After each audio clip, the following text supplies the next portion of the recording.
Bonjour à tous et bienvenue sur la vidéothèque d'Adrien Zanetta. Aujourd'hui, on va aborder un sujet un peu particulier et un peu pratique aussi. Il s'agit de la méditation. Alors, je préviens dès le début, comme vous avez pu le voir sur l'intitulé de la vidéo, on ne traitera pas du comment pour la raison simple, entre autres en tout cas, que ce serait une vidéo qui durerait des heures et que je traiterai de toute façon au moins pour les trois méditations qu'on va voir un peu plus en avance sur cette vidéo, je vais traiter les spécificités et comment optimiser l'efficience un peu de ces méditations et accentuer ce pourquoi elles sont fortes sur Tipeee, où je vous invite à aller voir si vous voulez voir des vidéos donc plus avancées qui complémentent un peu ce que je fais ici, tout simplement. Donc, qu'est-ce qu'on va voir concrètement sur cette vidéo? Ben, déjà, on va s'intéresser à ce qu'est la méditation et éventuellement ce qu'elle n'est pas rapidement.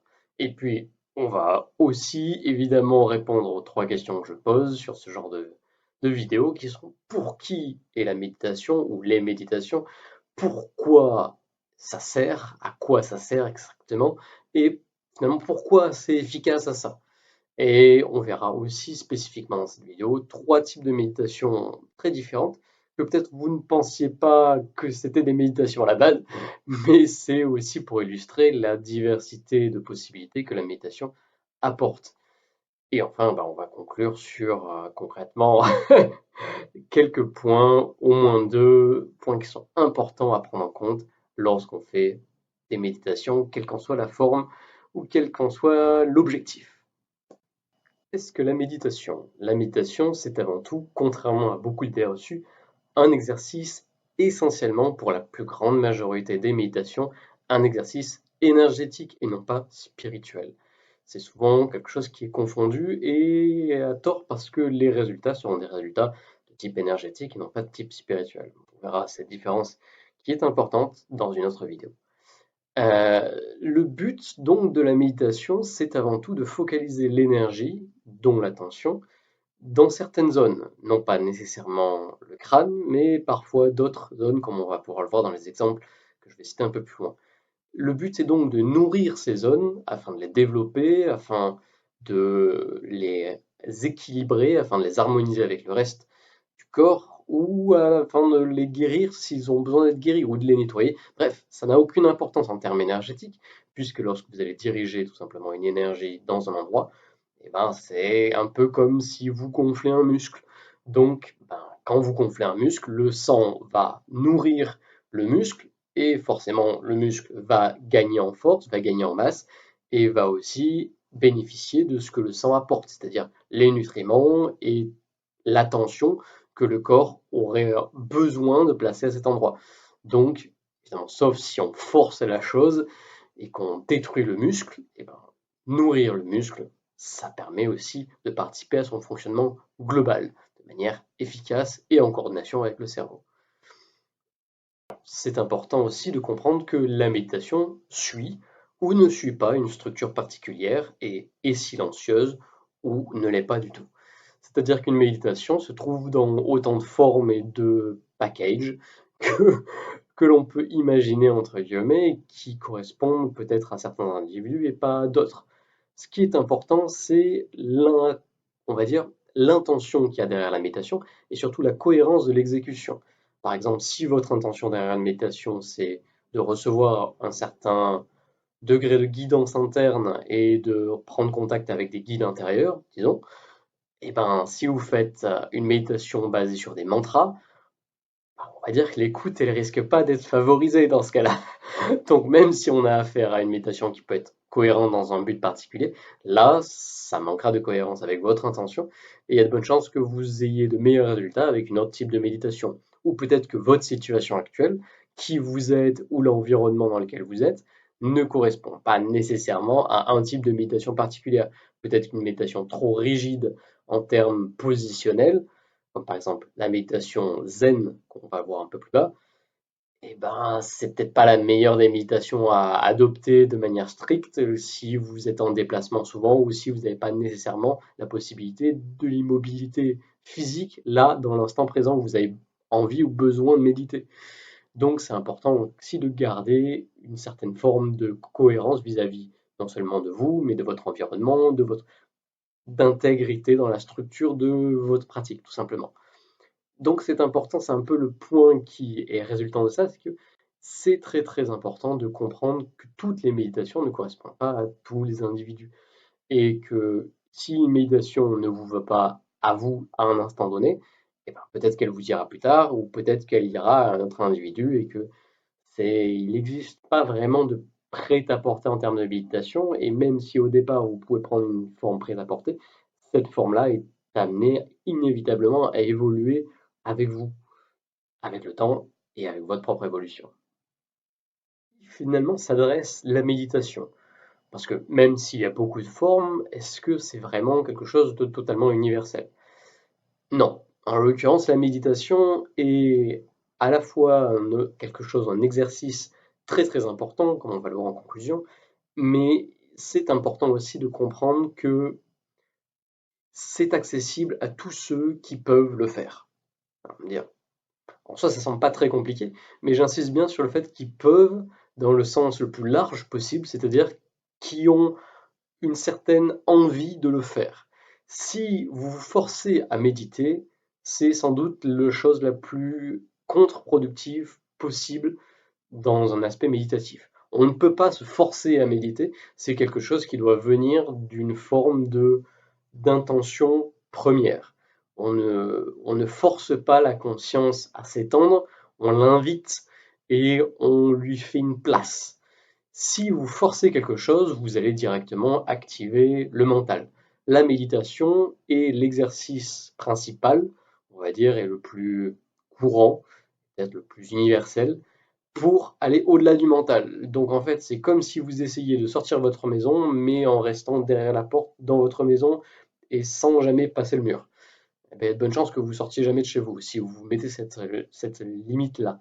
Vous ne pouvez pas aller dans un endroit en vous persuadant que vous allez aimer ce qui va se passer et une fois dedans, si ça vous plaît pas, vous forcer à aimer ça, c'est pas possible.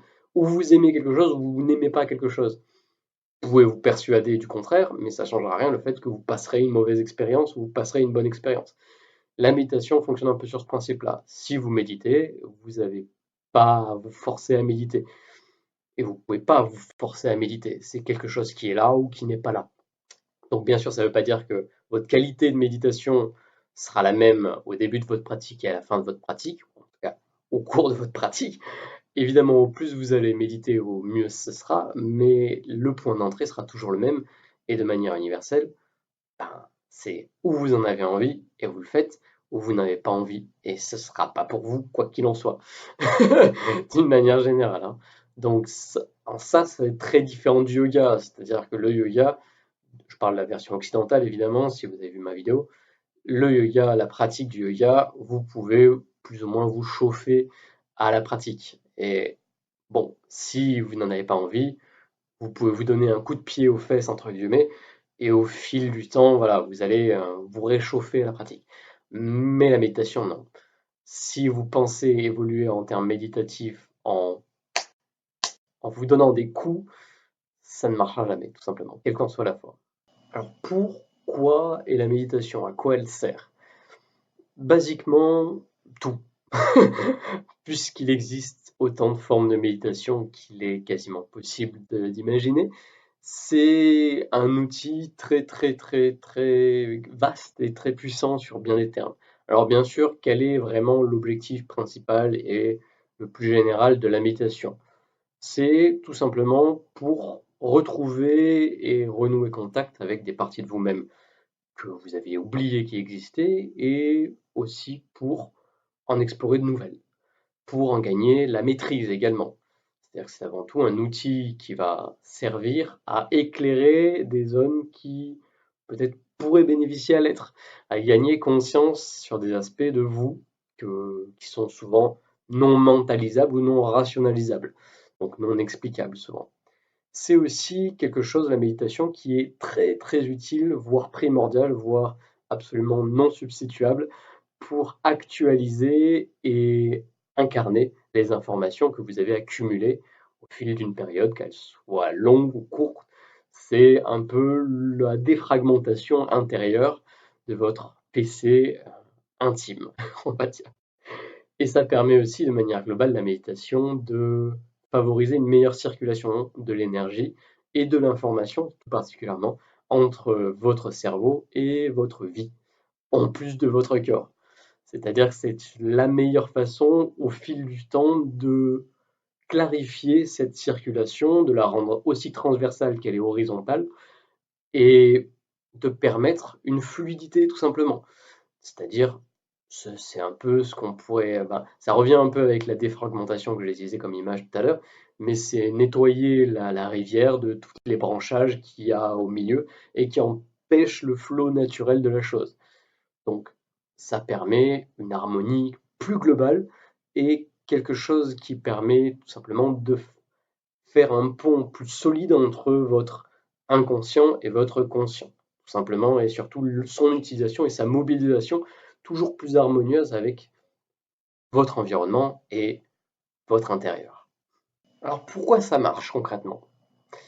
Alors de manière imagée, on peut prendre le yoga, qui est un peu la science du mouvement, de manière globale, enfin la science du mouvement, une science de mouvement. La méditation, on peut appeler ça en comparaison, on pourrait qualifier ça de science de l'immobilité ou de science du mouvement vertical, tout simplement. Donc, pour avoir une image peut-être plus ancrée dans quelque chose qui est plus facilement abordable, on peut facilement faire un rapprochement entre la méditation et le jeûne. En l'occurrence, le jeûne, lorsqu'on jeûne, l'énergie va naturellement aller dans les zones qui sont le plus, entre guillemets, urgentes à utiliser, importantes. Donc le jeûne met toute l'énergie qui est utilisée pour la digestion et va la faire remonter au cerveau. C'est entre guillemets et en partie pour ça que on observe dans des périodes de jeûne une activité plus claire mentalement, une meilleure faculté cognitive de manière générale et une amélioration des capacités intellectuelles dans l'absolu. Donc, la méditation permet tout simplement de faire ça comme la logique du jeûne l'implique. C'est-à-dire que le jeûne va aller utiliser l'énergie dans une immobilité, suite à une immobilité des zones intestinales et digestives, et va les utiliser à autre chose. Et la méditation va permettre de mobiliser l'énergie qui n'est pas utilisée dans le mouvement physique, mental, émotionnel, etc. Il va transporter cette énergie dans les zones qui sont utiles et qui apportent une évolution.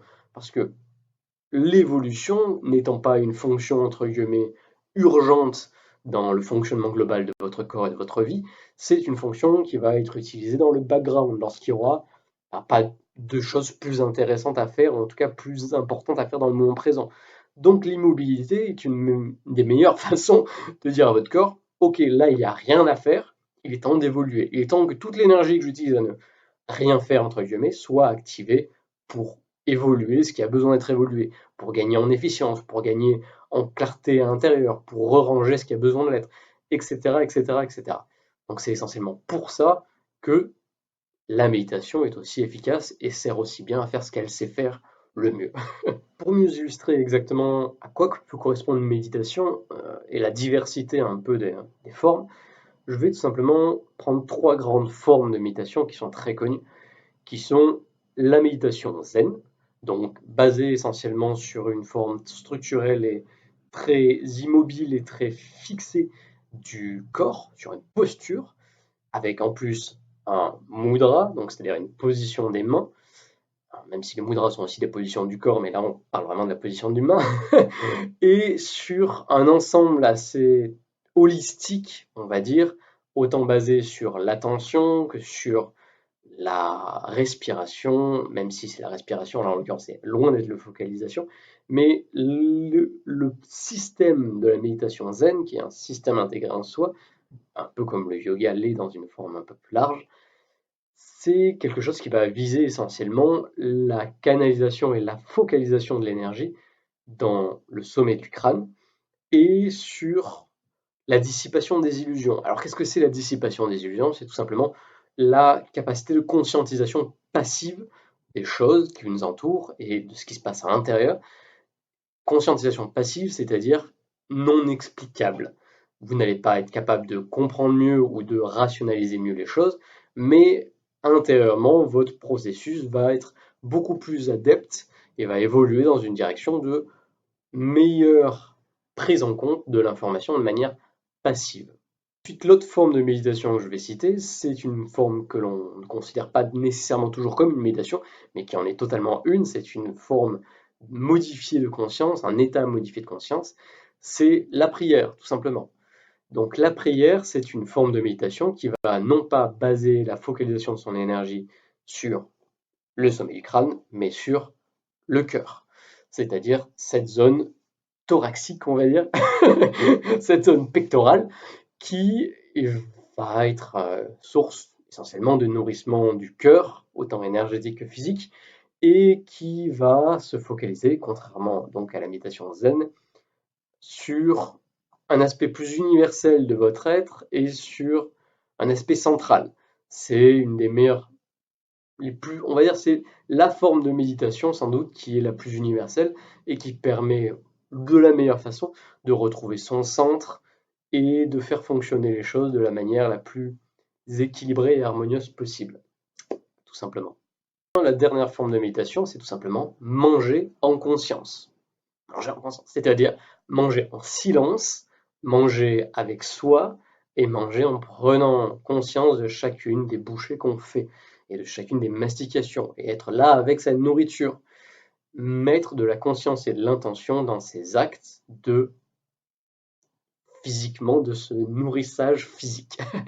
Donc ça, cette méditation-là va être beaucoup plus focalisée sur l'incarnation des choses, des informations, de manière globale, le sens le plus large que vous pouvez donner à cette phrase, et sur le nourrissement du corps, tout simplement, parce que le fait qu'il va prendre conscience qu'il est en train de se nourrir, ça va aussi l'aider à assimiler et à distribuer tous les nutriments qui sont en train de lui être donnés. Deux grands points importants qu'il est primordial, juste primordial de bien comprendre.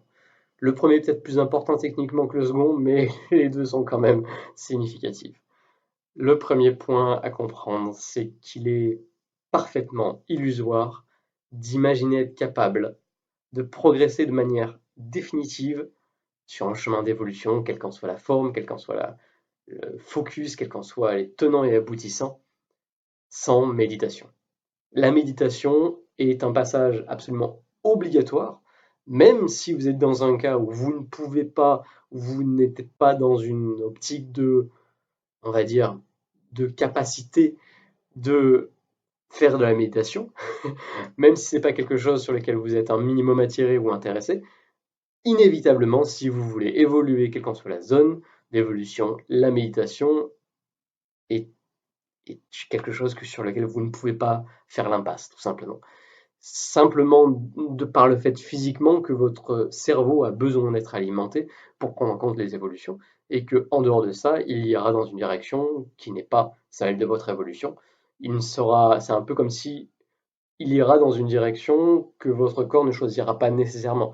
Parce que la méditation permet encore une fois de reconnecter de la meilleure façon et de la façon la plus globale possible les activités de votre cerveau avec vos activités, vos intentions, vos envies sur tous les plans, quelle qu'en soit la forme ou la manifestation. Donc, sans la méditation, eh ben, il y a de bonnes chances que vous alliez dans deux directions en même temps et que ce soit essayer d'avancer en traînant non seulement les pieds, mais les tibias et aussi les jambes au sol. Autant dire que ce sera pas très efficient et que vous irez pas très loin et que ce sera douloureux sur le court, moyen et long terme. Donc la méditation est absolument pas une impasse possible, hein. C'est une bonne façon pour moi de revenir sur un point que j'ai dit un peu plus haut, c'est-à-dire que si vous êtes dans une optique de progression et que vous n'arrivez pas à méditer, c'est important aussi de mettre un certain recul sur votre inhabilité à le faire.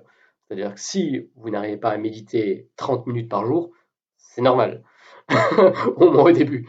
Mais si même une minute ça vous paraît impensable, là on a affaire à un gros souci. C'est-à-dire que là il est temps pour le coup de contredire ce que j'ai dit avant, c'est-à-dire de vous mettre un coup de pied aux fesses. Si vous n'êtes pas capable de rester immobile avec vous-même dans le silence et dans la tranquillité pendant une minute dans votre jour, c'est un niveau d'illusion et de croyance qui est là pour le coup pathologique. Donc, c'est important de vous mettre dans cet espace de allez, je vais faire quelque chose pour moi aujourd'hui et ça va être au moins 7 minutes, 7 C-E-T-T-E, 7 minutes que je m'accorde de méditation avant qu'elle devienne 7, le chiffre 7, et avant qu'elle devienne 20 et 30, etc. Pas après pas.